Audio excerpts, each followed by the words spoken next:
tavalyi évben keresett meg minket a Pető Intézet és a Gosztonyi András, az egyik edzőnket, és akkor találtuk ki, hogy egy ilyen rendezvényt megvalósítunk.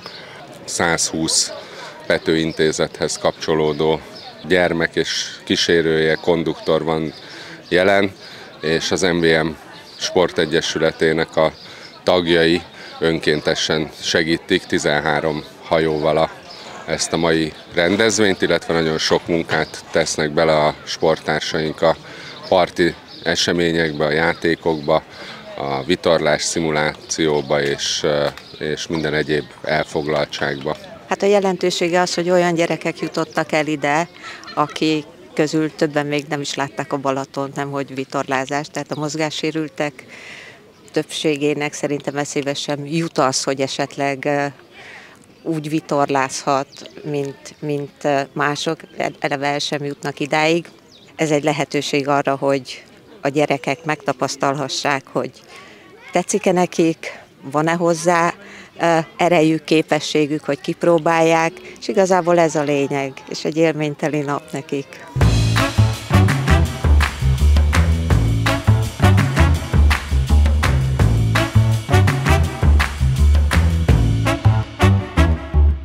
Hát én azt gondolom, hogy akinek van lehetősége vitorlázni, az adjon egy másik lehetőséget olyanoknak, akiknek nehezebb helyzetben vannak, és adott esetben sose lenne ilyen lehetősége.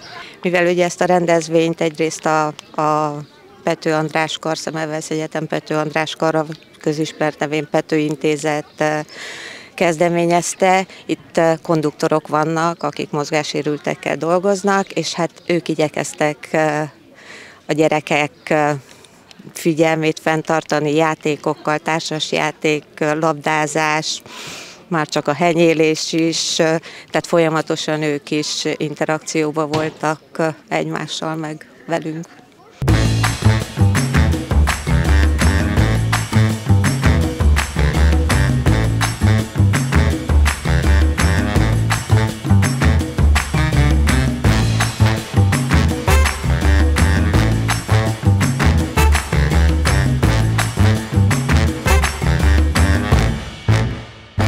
Hát az ország több részéről, sokan Budapestről, de vannak innen a Balaton környékéről, akik valaha a Pető Intézetben voltak, tehát velünk például egy olyan kisfiú volt kint, aki korábban a Pető Intézetben kapott támogatást, és aztán itt laknak a Balatonparton, de elsősorban azok a gyerekek jöttek el, akik valamilyen módon már megfordultak a Pető Intézetbe, vagy tőlük kapnak valamilyen aktív segítséget.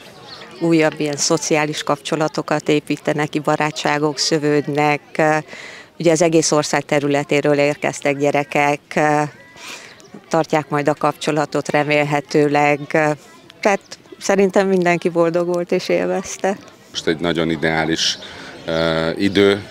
időjárás ahhoz, hogy egy kicsit így bele kóstoljanak a vitorlázásba, a hajózásba, a vízen legyenek, és én nagyon-nagyon sok mosolygó arcot látok, mind a résztvevők, mind a szervezők oldaláról, ami azt gondolom, hogy az egész rendezvénynek az a célja, hogy egy élményt tudjunk biztosítani számukra.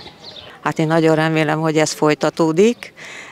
Ugye támogató szükséges ehhez, és mi nagyon örülünk, hogy az MVM eddig mellénk állt. Reméljük, hogy ez folytatódik, és hagyomány lesz belőle.